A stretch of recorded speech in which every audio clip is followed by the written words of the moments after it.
Welcome in to another new AMP podcast. I'm your host, Ben Dubose, and I'm the news editor with the AMP publications team. In that capacity, with the Association for Materials Protection and Performance, better known as AMP for short, I create content for both Materials Performance Magazine, or MP, as well as for Coatings Pro Magazine. Today's episode is part of our Coatings Pro interview series. In today's sponsored show, we're talking with Russell Rodd, president of Abrasives Inc. Since 1990, Abrasives Incorporated has operated in the upper Midwest, or largely in the upper Midwest, we'll get into that momentarily, as a leading producer of silica and coal slag. Russell, if you could, tell us a bit more about the history of the company, as well as you yourself personally and your career as you've progressed through the industry. Yeah, sure. Thanks, Ben, for having me. My name is Russell Rodd, president and CEO of Abrasives Incorporated here since 2010. The company was formed back in 1990 as a sand plant, silica sand plant. In 2010, we created what's called an ESOP, an employee stock ownership plan. And then after that, 2014, we bought a distributor in Minneapolis, St. Paul area. Today, we move about 20,000 tons in that region, in that market. And as recently as 2022, we purchased our largest distributor down in Texas and New Mexico called Heller Phillips. Currently, they're running about close to 20,000 tons as well. We move that product down by rail car and then repackage down in that area to bring it out to market. So what materials and technologies are in your wheelhouse today? What are the specialties for Abrasives Incorporated? Obviously, Abrasives comes with the brand name, but within that field, what do you guys specialize in? Well, it's kind of interesting, going back into the company when it was originally founded. Abrasives kind of told you the story, exactly what our name was. But our signature product is called Black Magic Coal Slag. And really in this, it's been prevalent in the upper Midwest or throughout the country, really, for a number of years. It's probably been in use for 90 to close to 100 years, maybe.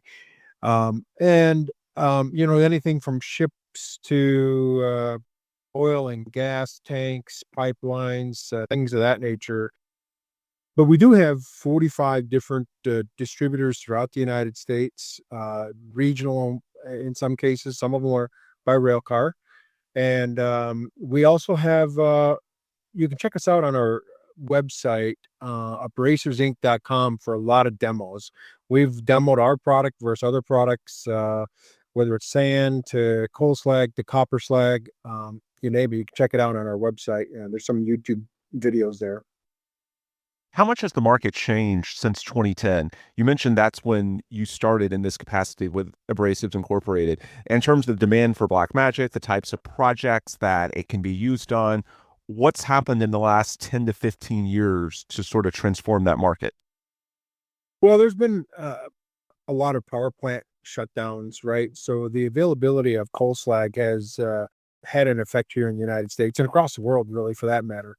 But in North Dakota, we still have a number of power plants that are of the old technology, but are the newer plants of that old technology. So we anticipate that these plants are going to be open for probably another 30 to 40 years. They're talking into the 2050 mark. And today's demand for power is really surpassing what we can provide in power. So you're going to see that extended life happen on these in these power plants, and in today's administration, I think is going to be helpful for that. With regulation down the road. Yeah, I was going to ask you about that. So, regulations coming down the pike, environmental trends, how do your products play into that in terms of where the market is going in the next few years? How is that going to play into demand for your products? I think it's going to go very well with this current or with the newly elected administration. They're looking for every new regulation, they want to pull back 10 regulations, right? So I think in the coal industry, the oil and gas industry, both of these are going to have an opportunity to kind of expand and no pun intended here, but blow off. It's gonna be an interesting ride over the next 4-8 years. We're seeing some of these pullbacks already. just in what we have. Keep in mind though, coal slag and black magic and specifically, it's a beneficial reuse product, and there's a lot of leeway with that beneficial reuse. So we can get into that a little bit later. Have some thoughts on that. So I want to follow up. You mentioned in terms of the industries, the markets that you serve, coal, power Mhm. plants, oil and gas. Obviously, abrasives are used as part of the surface preparation phase for a contractor that's performing work at one of those sites. What are the unique challenges in those environments that are different than, I don't know, let's say a concrete flooring job? What's different when you're trying to prepare a surface in one of those heavily industrial environments like coal, like oil and gas? The biggest thing there is that it's a one-time use product. So compared to say a flooring job, you're going to have a peening action and get preparing that floor. So you may have a piece of equipment that comes through and actually peens and surface preps and then collects the dust and all the residue after that. In these big industrial, they're literally blasting and going, right? And so there's a lot of cases if it's in a populous area, it'd be draped and then the dust will be collected inside the canvas, let's just say a water tower. And all that dust and material, paint will drop to the ground. And they'll come by and vacuum it up or and then dispose of it properly. So that's a difference. I mean, in that case, you can't always get around everything by a piece of machine, but you can by lifts and somebody operating a hose. So, looking at it from an installer perspective, obviously your products are only as good as the job the contractor does when they're actually using them on the job site. What are some of the pain points that they have? What are the challenges for them when they're trying to, prepare the surface in that type of environment? You talked about a little of this already, but specifically, what is the feedback that they give you as far as what their challenges are, and what do you all do as an abrasives manufacturer to try and mitigate that as best you can? Number one is the size of product that we produce. We either make a really coarse, a medium, a fine, and maybe two different grades of fine, and then an extra fine. And so they will use a combination of pressure and the media and the size of that to get a desired profile. And obviously, we're talking that the end result is how do they hang the paint onto whether it's steel or concrete or whatever. So we have heard the customer. We screen in different ways. We screen for the abrasive blasting industry first, and so there are different profiles that they want to achieve, and they'll ask us, hey, if I want to get a 2.5 mil profile, what should I use? Well, then you got to kind of go back and ask, what type of machinery are you using? If you're only pushing 90 PSI, maybe you have to go to a 2040. If you're pushing 110 PSI, maybe you drop down to a 3060, a little bit finer yet, that will get you your desired profile. So the pinch point is they want to know what profile they can get with the product given the use of the machinery. And that's really starts getting into some technical sales. Yeah, for sure. I want to follow up with something you said a couple of minutes ago about the administration change. How much of the market gets put on hold in a year like 2024, or I guess like 2020, when there's a little bit of uncertainty with regards to the policies that are going to be in place? Does that potentially lead to the next year of, I guess, the new administration, the new cycle being more beneficial to you just because there is no uncertainty? What changes now that the election is over with and now that there's, more certainty in the marketplace? I think that's just it is, people spend differently. They know how to spend for the next few years, right? So certain projects will now start to take off in different ways. Back to the regulation side, I don't think we really saw too much of a drop off here in North Dakota, but we've had a state that backs us, that backs the coal industry and the beneficial reuse. However, in other parts of the country, you're seeing a lot of imports being brought in. The copper slag is being brought in. There's nickel slag that's being brought in. Garnets are all basically imported into the United States. And a lot of these places, they're either being mined for a specific blast job or there are other countries' waste streams. And if you think about it, all these imports, we're taking in waste streams from other countries and Yep. maybe private industries, and then they're using it in blast jobs. And where do they end up? They end up in our local municipality landfills. The difference between that and say a Black Magic coal slag is we are 100% domestically made from the ground through the process and then beneficial reuse. We are, it's all 100% domestic product. So if we're going to put it into one of our landfills, why don't we keep our own product in the United States? Well, and to go back a couple of years to the supply chain crisis, I'm sure that sort of boosted demand for domestic suppliers as well, right? In that if there's a problem, if there's something that's needed on short notice, you're able to step in a way that someone internationally might not be able to. And we're hearing that even now, as the new administration comes in, this might have a good effect for us just as well as we're hearing that shipping costs are going to go up. Mhm. Um, and then we're also hearing that, some of these countries are going to have tariffs put on them. Yeah. They're not in an I was open going to ask trade, about that. Yeah. so there's some dynamics that are going to be changing that it'll be a different conversation next year at this time than what we're having right now. And we have to let that play out and see how that's going to go. Is there a significant difference between, your markets in the upper Midwest, which are more traditional, and now you mentioned the West Texas distributor that you have set up. Is it similar in terms of the market dynamics? Is it different? What changes have you seen now that you're operating in multiple areas of the country? Yeah, I think we're seeing that when we did that purchase down in West Texas, we knew that there was kind of a hole, and that was after COVID. And excuse me, we ended up realizing that we couldn't leave that hole there. That's down in the Permian Basin, so all oil and gas there. And now that we've got an administration, there's a lot of push on oil and gas to become independent again. So we anticipate that's going to go, that's going to set on fire, and boom. In the upper Midwest, we have the Bakken here in North Dakota, and then you also have in Wyoming. You have some of the formations there for gas. In Colorado, we've seen a lot in Utah. We're also shipping a lot of our product out to Seattle for ship base. We're also down in New Orleans right now doing some ship base stuff. You have a lot of people that are realizing that coal slag is still a good product, even though there was an association or a stigma. What's the first question that you get, or among the first questions that you get when someone's using coal slag when they've used something different in the past? Do you have supply?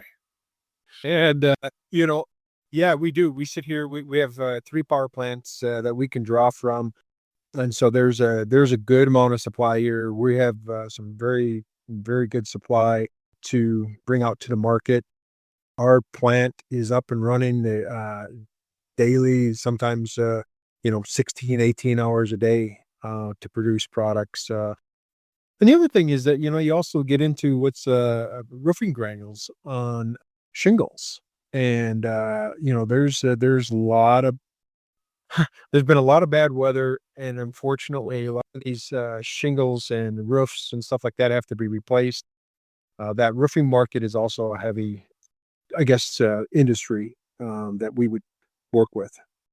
Yeah, I was going to ask you about some of those trends when it comes to, environmentalism, climate change. The new administration is obviously in one direction. 4 8 years from now, it may be a different direction. How do you all stay prepared so that you sort of balance all of these factors so that, regardless of the landscape in a given year or, the trends at a specific moment in time, that, you're covered on all of your bases? How do you sort of, navigate or walk the fine line of, taking advantage of the opportunities of this new administration while also, being ready for other things that may be in a different direction? I think it's being involved in all these industries, whether you go to the AMP conference and show, or you go to a concrete, like you have World of Concrete, you'll have some different things like that. you've got to listen to what those end users are saying and doing and prepping for. Just recently, we were down in New Orleans for the International Boat Show. So there's a lot of these industries that you have to pay attention to that will help lead you to how do you service them in the end.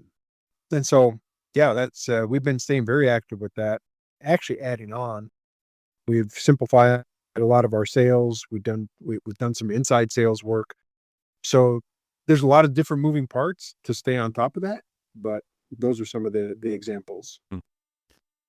When we look a little further out, 5, 10, even 20 years, what are some of the new technologies that are out there, be it in terms of, you know, abrasive materials themselves or the equipment that can be used to apply them? What's changing with the market over the next decade or two that's gonna, alter the landscape for a producer such as yourself? Yeah, I think you're seeing more remote control type of pieces of equipment. Say have magnets, and then they go up and down different tanks. They do some recycling. I think that's kind of a move right now. But there's still that bread and butter of some abrasive blasting that's going on out there that you can't do mechanically or by robots. So I think as you look out, you're going to see some of these larger projects being done more with some of these remote control and type of equipment. If you want to take a step back, just say 5 years, 10 years, there was a lot of vapor blasting, and you're kind of seeing a lot of that. So it's kind of more of a fad, or it kind of phased in, phased out. We're not seeing a whole lot of vapor blasting today as we have been in the past. So it's really critical to stay within the times. In 5, 10, 20 years, sometimes it's too far to reach out. It's more like what's in 2 years and 4 years and 5 years, and then move with the market in that direction.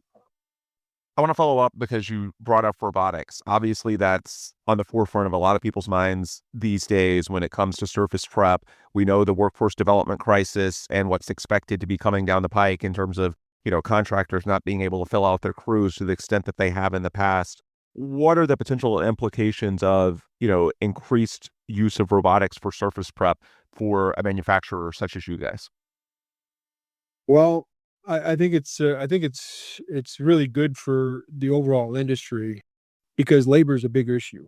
Right. uh, today's world, and to get a guy who's using joysticks and stuff like that and climbing up and down, and as opposed to, and it adds some safety. So you're going to get into, but those are just some of the large pieces. Let's just say oil tanks, water tanks, maybe ships, and but there's things like under bridges and small pipe and smaller projects that robotics are not going to be able to fit into. Mhm. And then how about the material side? What's available in the material side? If you talk to a lot of this, say, steel grit and steel shot, they have some pretty good lead times, and some of their sources are they still got to take that steel and grind it up and so on and so forth. It's a long process, and yeah, there's how long is that gonna how long are the lead times gonna be there? Mhm. So if you go to the Abrasives Incorporated website, abrasivesinc.com, Yeah. obviously the coal slag black magic is your bread and butter, but it's not just the abrasive blast media. In terms of products that people can get from you all, you've also got blast hose and fittings, nozzles, respirators, valves, all sorts of things. Why is it important for you all to go beyond just the blast media and to have a more all-encompassing line? Just speak to, the importance of at least having that option available and what that means for the diversity of you all as a supplier. It's a great question because we actually view ourselves as what's called a one-stop shop. We're very technical sales orientated.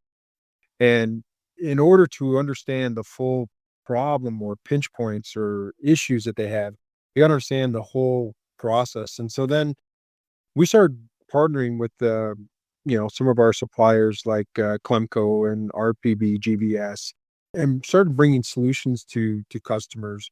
Well, by the way, we go there originally trying to sell Black Magic, but they were asking, how much do you know about this and how much do you know about that? And before you know it, we morphed into being a one-stop shop and carrying supplies, and it just took off. It became probably close to 35-40% of our sales. And so we've really trained our salespeople to be more on they're out there doing face-to-face visits on these job sites, and they'll tell you exactly what their pinch point is or what their pain point is at that moment. And, we can move from there. And if not every job site is got something different. And I'm guessing it's a situation for a lot of your clients where they prefer it if they have an issue that they don't have to look up, you know, 3 or 4 different suppliers to figure out who they need to call. If they get multiple things from a provider such as you guys, then in the event that they need more, in the event that there's any issues, because it's a one-stop shop, they know who the point of contact is, right? Correct. Right. And Okay. our sales team, it does a great job of making them aware that we have everything. And then you'll see on our website too, we have what's called a buyer's guide. It's a full schematic breakdown, all the parts pieces. We could have a guy who go on our website and say, "Hey, I'm on page 38 and I need part 18." And it's as simple as that. Or when one of our salesmen visits them, we'll ask them what they're trying to accomplish and how we get them there. Yep. One of the other items on the front page of your website, because I'm sure this is important, is the note that Abrasives Inc. is located on the BNSF rail and can thus provide service to all areas of North America, United States, Canada, and Mexico. How important is that you all have a secure, not just amount of supply, but a plan to actually distribute the supply in light of what we've seen with the supply chain the last couple of years? We talked about that earlier in the pod, but in terms of that specific rail relationship, how important do you find that is when you're talking to customers or potential customers? Oh, it opens up doors where you wouldn't normally think you could open up doors. Yeah, it's we control it. We know that we can get X amount of tons out per month or per year, and so then we have our own. We release our own rail cars, so we control it from A to Z, and we can get it down into far reaches of Texas to Seattle. We're going out east now, and anywhere in between. So it's critical to be on our own siding, have our own cars, control where we need to go. All right. The last question I've got for you, if someone listening to this podcast is thinking about taking on a job somewhere and they're on the fence about what supplier to use or perhaps what type of abrasives, why are you all the right choice, both in terms of the overall offerings that you have and then technically speaking to, Black Magic, Coal Slag, which I know is your flagship product. What makes that the right choice for a client and what makes you all overall as a company and the diversity of the things you offer the right choice, be it for Black Magic or beyond? Yeah, good question. So as being a one-stop shop in technical sales, I think it's the competency of our sales staff in each one of our locations where we can help customer locally and we can help a customer abroad. If you go onto the website, you'll see where some of our different distributors are at, and we've already done some of the testing. And you can choose for yourself whether or not you want to pick Black Magic or another product. We've even tested some of the sands. We've tested garnet. We've tested glass. You could see by watching a couple of those videos what those times come out to be. We did the pre-work for people so that they have some choices. We hope that they're going to choose us and our technical staff. We have locations throughout the United States that can help get it to them pretty quickly. And we have been partnered with our other distributors, and we may not get the parts on that, but if they're using Black Magic Coal Slag, they're at least getting to one of our distributors. So that's what makes it different for us is that we can talk the talk, walk the walk for people, and they can break down, use our buyer's guide, and hey, hopefully we've led them to the right solution for them. And you can reach us again, our website, abrasivesinc.com. You can check out some of those videos that are on there, and you can find me on LinkedIn anytime. Good stuff. Russell, before we let you go, for listeners who might want to learn more, what's the best way for them to do that? I'm guessing it's the website, but what plugs do you all want to throw as far as resources you have available that our audience can learn from? Sure. So we have an 800 number. You can call us at 800 584 7524. You can reach me at on email. And so it's my first initial, last name, RRAAD at abrasivesinc.com. Or we have a sales at abrasivesinc.com. Again, that's going to get you to our general inside sales team. And they answer quickly. They answer within probably about half an hour to an hour. And then the website is abrasivesinc.com, and it looks like you guys have Facebook and YouTube pages too. All right. Good stuff there from Russell Rod of Abrasives Incorporated. Again, if you want more resources from them, you can get that at abrasivesinc.com. And with that, we'll bring this sponsored episode to a close. On behalf of AMP, I'm Ben Dubose, and if you want more resources from us or at Coatings Pro Magazine, just visit amp.org or coatingspromag.com. As always, thanks for listening, and we'll be back soon with another new episode.